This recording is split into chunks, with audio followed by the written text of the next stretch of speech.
자연스럽게 얘기가 의정 활동으로 넘어오게 되는데요. 네. 21대 상임위는 어디를 하셨었죠? 전반기 때는 기획재정위원회를 했었고요. 네. 후반기 때는 국방위원회인데 기획재정위원회면서 예산결산특별위원장을 했었고 아, 네네. 또 사개특위위원장을 좀 했었습니다.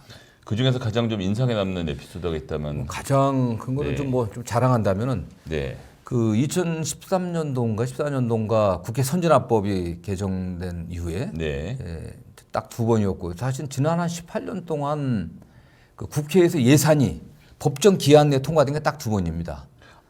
아, 통과된 적이 있었나요? 법정 통과 기간에 두 번 통과된 예. 게 그게 2014년도고요. 네. 2014년도하고 2020년도인데 아. 제가 예결위원장 때 딱 그 그러셨군요. 기한 안에 통과 딱 저 시켰습니다. 기한 안에 통과를 한다는 걸 본 기억이 없는데 20년에 한번 하셨군요. 예, 통과시켰거든요. 네. 통과시켰는데 뭐 어떤 타협의 노하우가 있으셨습니까? 가장 중요한 게 상대방 배려하는 겁니다. 그때 제가 여당이었거든요. 네네. 제가 여당일 땐 야당 의원들 요걸 거의 다 들어줬어요. 음. 민원도 들어주고 예결위 회의 진행할 때 여당 의원들은 오히려 발언을 그만하라고 하고 야당 의원들한테는 발언하게 하고 제가 삼선택 기재위원장 때도 그랬고 네. 거의 파행 없었습니다. 네. 그 당시 야당이었지만 그다음 여당으로 예결위원장 할 때도 아니 상대방 더 배려해 주는데 오히려 일부러 여당 의원들한테는 여당 의원들이 뭐 발언하냐고 그 발언 야당하는 거라고 말이야.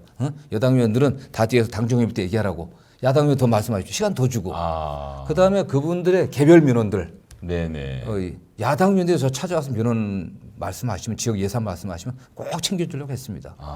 지금 여당은 전혀 그런 게 없지 않습니까? 대화가 안 없죠. 되죠. 네. 아니 권력을 여당이 갖고 있는데 국정 운영의 책임 여당이 있는데 그럼 여당이 예산 편성권 여당이 갖고 있는 거 아니겠습니까? 그쵸. 그럼 나눠줘야죠. 야당도 해줘야죠.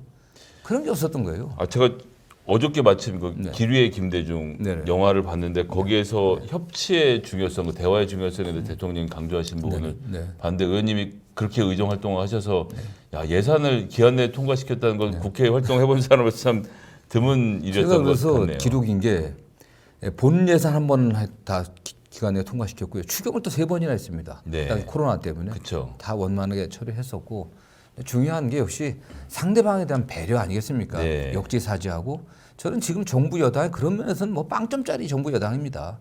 더군다나 야당이 다수당이잖아요. 그렇죠. 근데 국정 운영의 일차적 책임은 대통령과 정부 여당에 있는 거거든요. 그럼 다수 야당은 설득하고 뭔가 양보도 해주고 뭔가 줘야 될 거 아닙니까? 그렇죠. 국민들이 그런 걸 보면서 왜 야당이 협조하지 않냐 이러는데 야당 당대표를 무슨 범죄자 취급하고 만나지 않고 그러니까요. 이런데 무슨 대화가 되겠습니까? 참 그 뭐 기자회 에피소드도 그렇고 이제 하반기엔 또 네. 국방에 계실 때 네. 너무 조용조용 하셨는데 엄청 큰 일들을 많이 하셨던데 제가 좀 네. 그 인상 깊게 봤던 건 육군사관학교 홍봉도 장군 흉상 철거, 그다음에 독립 영웅실 철거 논란. 네네. 이거 의원님이 가장 먼저 문제 제기하셨던 거죠. 저는 제가 윤석열 대통령께서 취임할 때 제가 어쨌든 그 장병들 정신교육 관련 문제를 발언하신 적이 있었어요. 네. 제가 군에서 그 법무사관으로 사법고시를 합격해갖고 네네. 법무관으로 가서 교육을 받았는데 법무관 자리가 없어갖고요. 군대에서 정운병과를 제가 받았습니다. 그 좋은 장교입니다. 제가 사실은 정확히는. 원래 판사나 검사를 해야 그래서 되는데 1년을 아주 좋은 장교를 정말 좋은 빡세게 장교를. 좋은 장교를 했죠. 그리고 나머지 한 2년 가까이는 이제 법무부에 파견 나가고 네네. 군법교육관을 했었는데 네. 사실 병과는 정운병과 장교예요. 그렇군요. 그래서 제가 그 문제를 제기할 때 그 당시 제 경험이 있어갖고 그 당시에 군에서 이념 교육을 어마무시하게 시켰습니다. 이념 교육을 네네. 그 당시 노태우 대통령 때 초기였는데 군인 정신교육 시킨다고 해서 공산주의에 관련된 반공교육을 어마무시하게 시켰어요. 그 당시 된 분, 군 생활한 분들 다 알고 있습니다.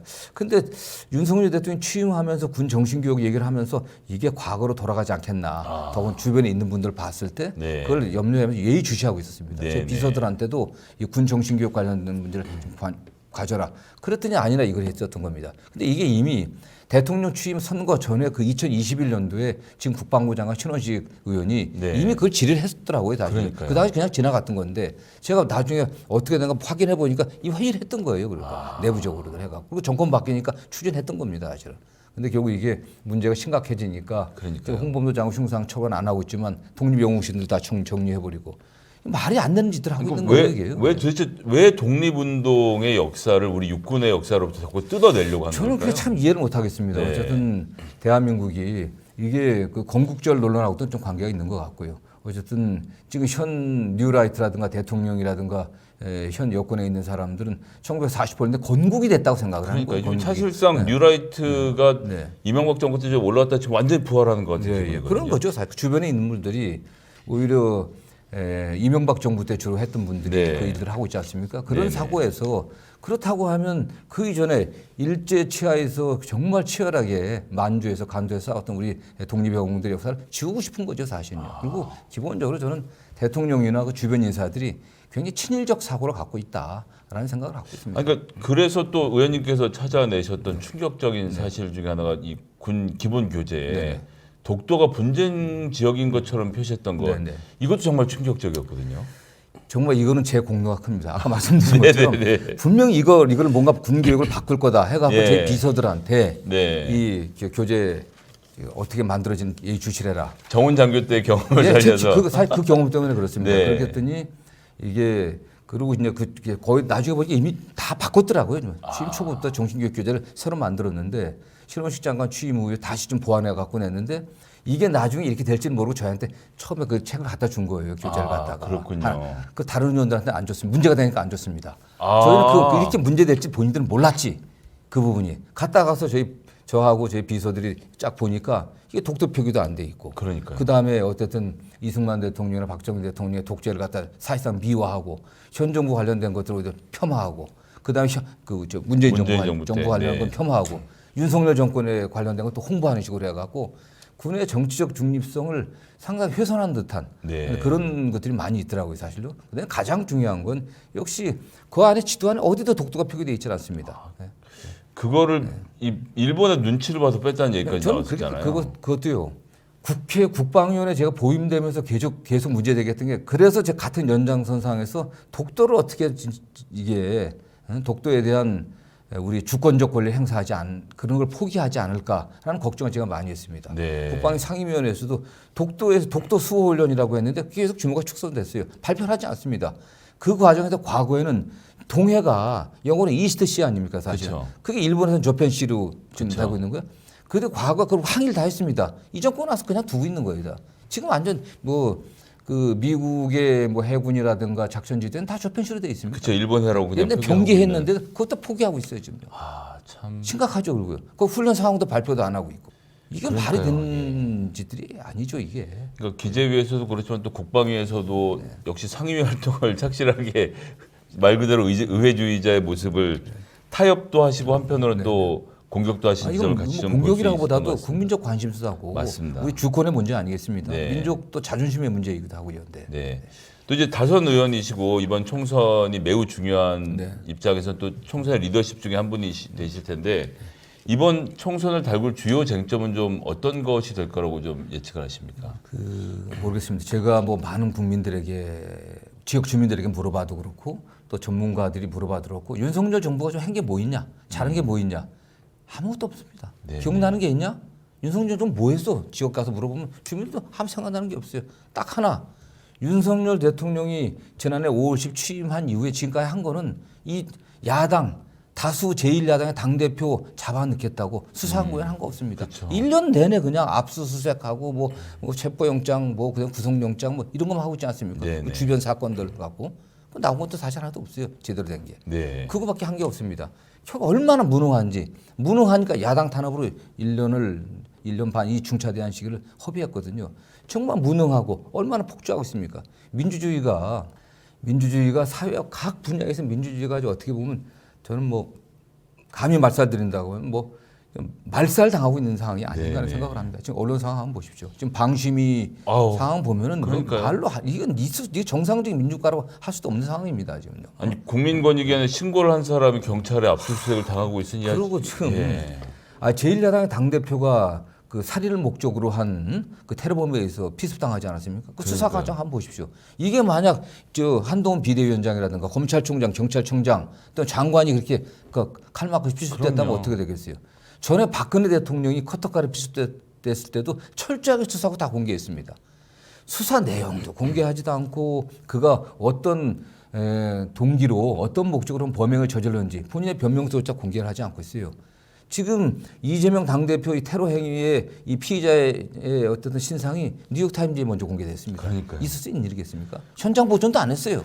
그러면서 국민권익위는 이재명 대표가 적법하게 헬기를 타는지 그걸 뒤져보겠다고 소방청을 아니, 쑤시고 있으니 그게 말이 되는 겁니까? 홍준표 저는 지금 홍준표 대구시장님 뭐 개인적으로 정치도 같이 해갖고 네. 어쨌든 굉장히 솔직 담백하시고 또 원칙이 있으신 분이에요. 아니 무슨 제1야당의 당 대표가 그 생명이 위협받은 그런 상황에서 어떻게 어떤 과정이 결정됐든 간에 그게 좀 부적절했든지 안 했는지 그건 다 차후 문제고 그걸 이송한 문제를 갖고서 이렇게 정치적으로 시비 거는 게 그게 되는 얘기냐 말이 되는 네, 얘기냐 네. 이런 말씀한 거 있지 않습니까? 그렇죠. 아니 어떻게 지금 그게 그 상황에서 지금 본인은 뭐 거의 저 제정신이 아닌 상황에서 또 주변 분들도 굉장히 당황했지 않겠습니까? 그 상황에서 또 전문가들 의사들 간의 논의를 통해 갖고 네. 또 이송하는 것도 괜찮겠다 이송한 건데 그 이송 절차에서 뭐 헬기를 쏜 걸 갖고서 저는 이게 지금 입장 바꿔놓고 하면 과연 뭐 저 지금 국무총리나 한동훈 비대위원장이 목에 지금 칼로 찔려 갖고서 그런 상황에서 그럼 그렇게 했겠습니까? 그거 갖고 그러니까 따지겠습니까? 있을 수 없는 일이죠. 있을 수 예. 없는 일입니다. 아니, 근데 너무나 좀 부끄럽습니다. 그 행태들이.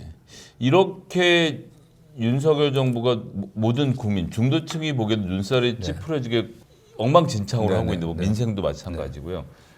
근데 민주당이 이걸 전부 다 이 불만을 흡수해서 힘이 좀 커졌다라고 느껴지지 않거든요, 사실은. 좀 그래서 이걸 어떻게 해야 될지. 정리를 못했는데 그렇기 네. 때문에 이번 총선에서 핵심적인 거는 결국 무능하고 지금 폭주하는 윤석열 정권을 심판하는 거. 윤석열 정권에 대한 중간 심판. 그 윤석열 정권 심판이 가장 중요한 그 과제, 네네. 화두가 돼야 된다고 생각하고요. 그럼 여당에서는 야당이 발목 잡고 제대로 역할 못하는 게 야당 심판해야 된다고 하지만 야당이 좀 물론 뭐 윤석열 정부에 대한 어떤 그 비판적인 여론들을 다 흡수하지 못한 측면들은 있습니다. 네네. 그거는 뭐 1년 내내 야당 당대표를 감옥에 보내겠다고 1년 12달 검사들 수십 명 검사 동원해서 압수수색 조사하다 보니까 당대표가 좀 그런 면에서 리더십을 발휘하지 못한 측면도 있겠죠. 네네. 그러나 지금 좀 정리되고 있습니다. 오히려 피습 사건을 계기로 해갖고 당대표가 더 마음을 다지고 네. 정말 공정한 공천을 통해 갖고 국민들에게 새로운 모습을 보이겠다고 얘기를 하고 있고 중요한 건 역시 인물의 혁신 그다음에 정책의 혁신 아니겠습니까? 그렇죠. 지금 여당에서 한동훈 비대위원장이 내는 정책들 보십시오. 그야말로 선거용 포퓰리즘입니다. 아무런 뭐 생각 없이 그냥 막 던지고 있는 거예요. 실행 가능성도 없고 고민도 하지 않은 네. 그런 정책들 내놓고 그냥 무조건 세금 깎아주겠다. 뭐 이런 거 아니겠습니까? 그렇죠. 딴 거 아무것도 없어요. 그냥 무조건 세금 깎아주겠다. 그런데 민주당에서도 그 대응해갖고 이제 제대로 된 민생 정책들. 근데 야당은 뭐 민생 정책 내는 게 국민들이 별로 관심이 적어요. 정책의 주도권이 여당이 있는 거니까. 아무래도요. 예. 결국 야당의 변화는 사람의 변화 아니겠습니까? 네네. 사람의 변화를 한동훈 비대위원장이 마포갑 거기 경선 후보들 많이 있는데 김경률이 보내겠다고 하지 않았습니까? 그게 공정한 겁니까? 사실 그게? 그러니까요. 네. 딱 거기 드러난 거예요, 여당이. 여기는 저 대통령실에 지침 받아갖고 대통령 친위대 이런 사람들 그냥 낙하산으로 공천하겠다는 거 딱 그냥 속내를 그냥 들켜버린 겁니다. 예, 원래. 그냥 보여주는 거죠. 예, 예. 그래서 민주당은 공정한 그런 과정을 통해 갖고 좋은 인물들을 국민들에게 보여주고 그분들이 또 혁신적인 또 정책들을 내면은 신뢰를 좀 회복할 수 있지 않겠나 생각해 봅니다. 명쾌하게 쭉쭉 사안들에 대해서 정리해 주셔서 뭐 시간이 정말 금방 갔는데요. 이제 마지막 맺는 말씀으로 뭐 이 방송을 보고 있는 옳은소리 시청자분들 또 특히나 민주당 지지자분들 또 의원님께서 사랑하신 양주시의 지역국 주민들에게 마지막 말씀 좀 부탁드리겠습니다. 네, 어떤 국민들이 민주당을 믿고 희망을 만들어 가셔야 되는데 저희가 부족한 점이 많이 있었습니다. 더 분발하겠습니다. 이재명 당대표 중심으로 인물의 혁신 또 정책의 혁신을 통해 갖고 신뢰받는 민주당이 되도록 꼭 하겠습니다. 경기 북부의 중심, 경기 북부의 새로운 발전의 거점인 양주 시민들의 행복을 위해서 저도 최선을 다하겠습니다. 또 저와 또 함께할 수 있게 제가 늘 아끼는 우리 김성애 소장님도 많이 사랑해 주십시오. 감사합니다. 예, 경기도를 이롭게 하는 소문, 경이로운 소문 더불어민주당 정성호 경기 양주시 의원님 모시고 진행을 했습니다. 세 번째 자리를 빛내신 우리 의원님께 정말 진심으로 감사드리고요. 시청자들께도 감사의 말씀 전하겠습니다. 감사합니다.